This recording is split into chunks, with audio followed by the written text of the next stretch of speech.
fat acceptance movement, is it really benefiting society, or is it simply creating people who are lazy, entitled, and becoming more and more unhealthy day by day?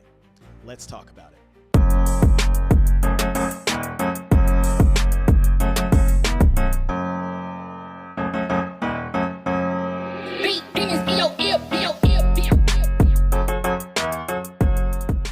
What's up, YouTube? Welcome back to the channel. If you're new here, my name is Achidi, and I'm your personal trainer and food educator who's on a mission to teach you a common sense approach to being healthy and staying healthy for the rest of your life. And in today's video, we're gonna be talking about a controversial movement, the fat acceptance movement. And it's one that started off with good intentions as far as I know, but has since devolved into a movement that allows people to become lazier, more entitled, and frankly more unhealthy, with the justification that you have to accept them at the weight that they are, and you can be healthy at any size. And it's gone so far to the fact that now being considered overweight and obese is a protected class, much like being a different ethnicity or religious protections or disability. In my beliefs, this is a flawed system, and I'm actually going to show a couple of examples to help reinforce this point of how the fat acceptance movement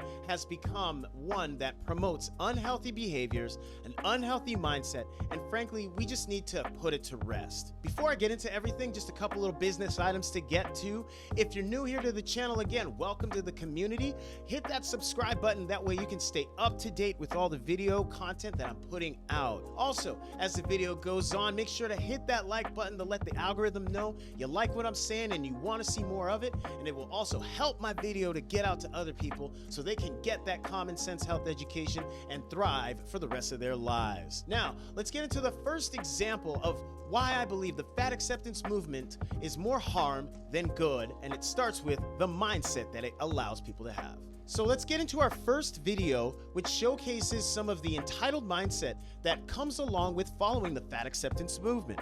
The lady in this video is going on to talk about how she believes the airline industry has it out for overweight and obese people.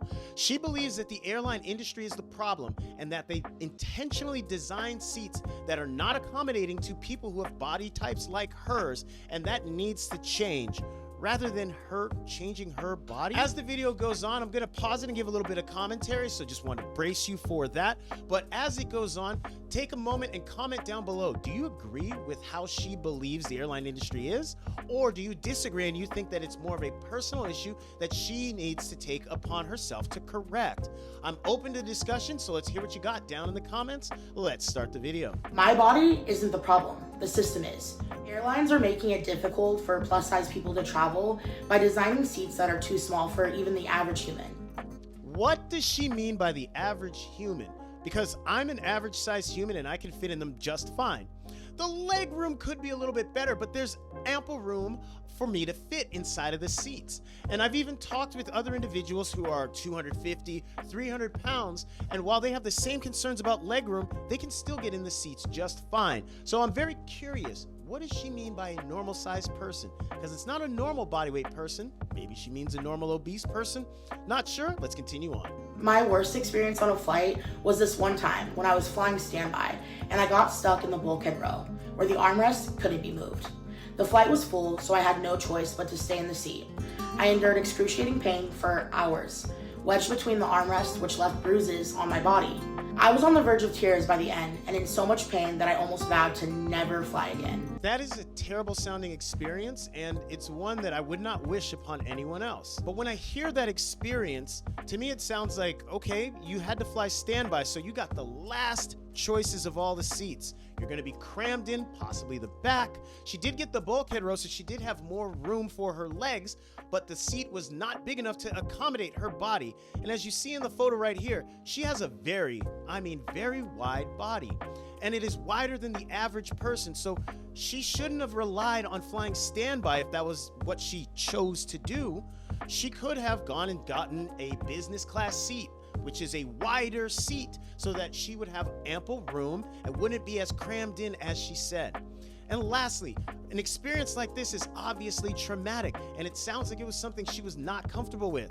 And it's well within her abilities and her control to change herself rather than demanding the airline industry completely change how they design planes and their seats.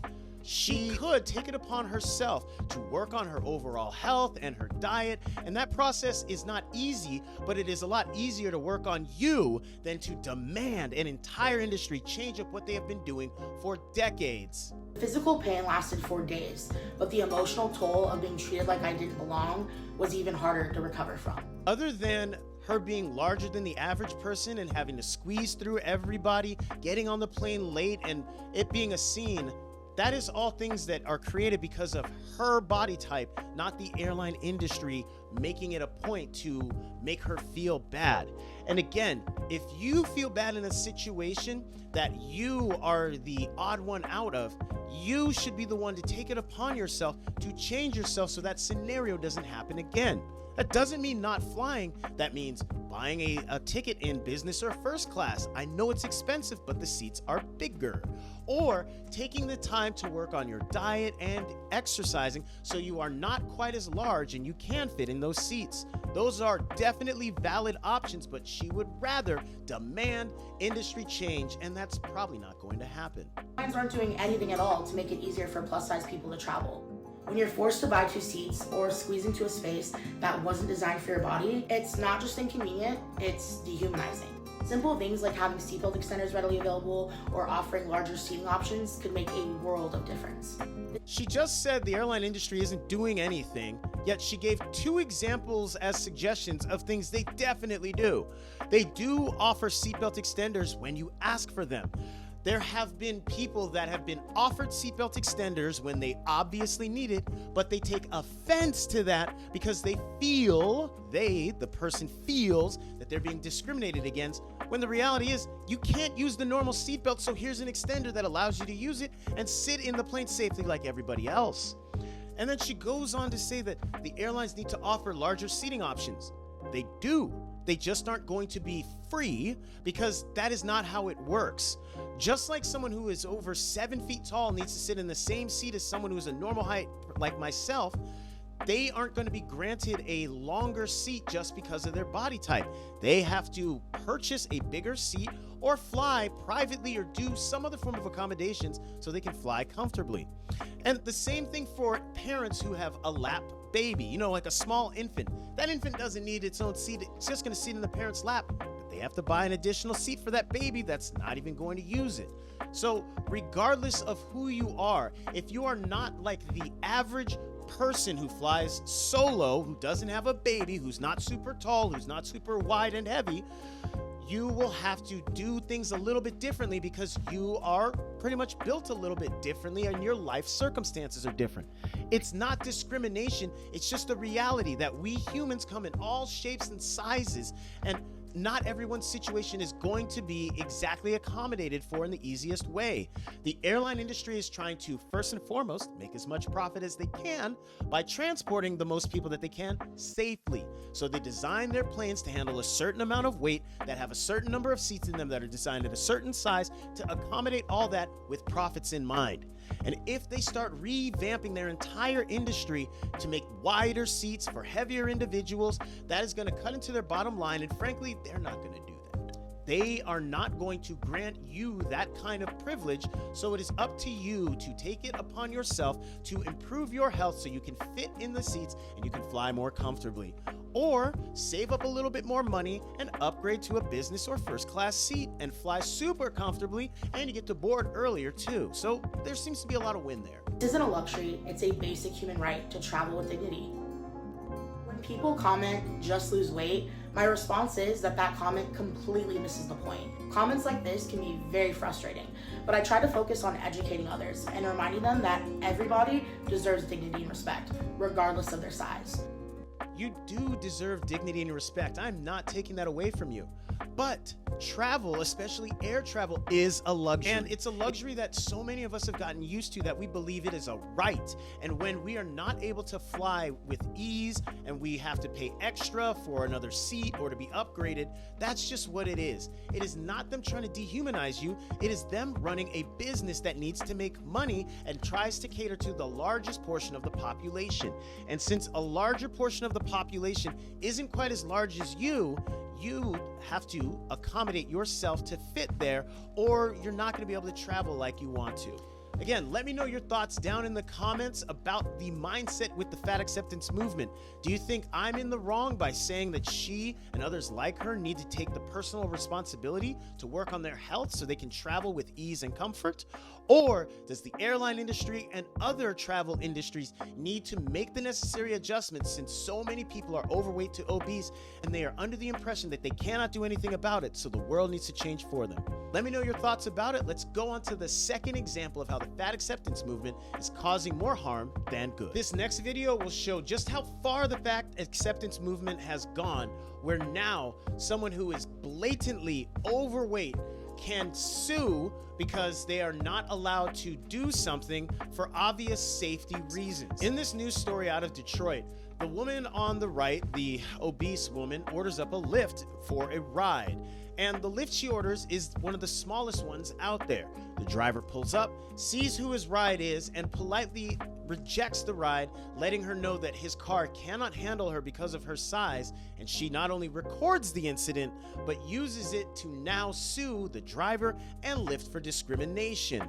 Give this one a watch, and as it goes through, I want you to comment below if you think that she has a legitimate case or she's full of it and is really just utilizing the system for personal gain and potentially clout, as she is an aspiring rapper trying to come up in the industry. Tells us she was just trying to get to a Detroit Lions watch party this month when her Lyft rolled up. As I'm walking, I see him like making faces or whatever. I'm like, oh man. She already knew. I can fit in this car. But believe me, you can. Yes, I can. Believe me. You can already hear the man's car sounds a little shaky. And when he pulled up on her, he saw that she was rather large, and his car, as small as it is, would not be able to safely accommodate her. He used the excuse that his tires couldn't handle it, but he also could have said the seatbelt might not be able to go around her, or when she sits in the car, the airbag system would not be able to deploy if, God forbid, they got into an accident. And let's also keep in mind, she weighs anywhere from between 400 and 500 pounds. This is all based off of her rap lyrics. I looked them up. I'm not making this up. And if an individual is that large and is sitting in one seat of the car will not drive the same. The brakes will not work the same. The steering will not work the same. The suspension will not work the same. So she is physically too big for that car, and the driver is within his rights to say no, because his car, his choice, right? Or there's not enough room in his car. The kicker part was when he started to talk about his tires. You know, I feel like that was a slap in the face. That was like my tires, you know, like. The driver said his tires could not handle her weight. For every big person you turn down because they can't fit in your car? Yeah, because they need to order the Uber XL it's called. You know what? I don't. He even suggests, hey, I can't take you in my car.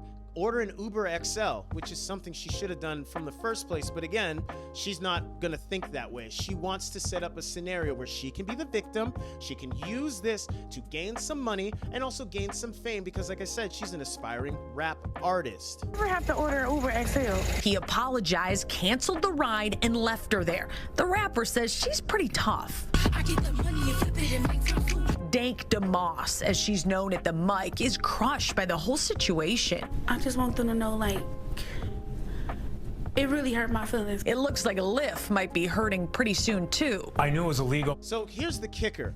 As I said earlier in the video, being overweight and obese is now a protected class in certain parts of the United States. And in Detroit, where this story takes place, it is unfortunately a protected class. Just like you are protected against certain discriminations because of your ethnicity, because of disability, sexual preference, gender, and now your body weight. So now, just because you are too big is no longer a reason for you to be denied a ride, even if there's legitimate reasons behind it. This is where the fat acceptance movement loses a lot of credibility with me, because there are some obvious situations where an individual who is in a bigger body would be at a hazard and cause problems being allowed to do whatever they want. As I stated before, the man drives a small Mercedes sedan and it cannot handle a single individual weighing 400 to over 500 pounds in one seat.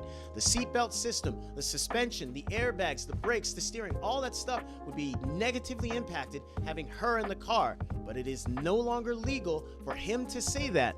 And for those of you that don't know, Lyft, Uber, all those rideshare drivers, they are independent contractors. It is their responsibility for insurance on the car, repairs on the car, and to make sure that the car is in working order. And if any issues happen, it's on the driver. So if he was to take her on the ride and they got there safely, his car would not be the same after the fact. It wouldn't drive the same, it potentially would have problems, and he would not be able to work as a rideshare operator. So he has to jeopardize his money-making ability to give her that ride rather than suggesting she order a bigger vehicle that can easily accommodate her. That doesn't sound at all fair to me. She is now taking her weight and health problems and putting them on him and the Lyft company to resolve, rather than taking it upon herself to pick a ride that could accommodate her and having none of this as an issue. But like I said, I don't believe she's being legitimate. I believe she's using this to get some money and some clout for her aspiring rap career.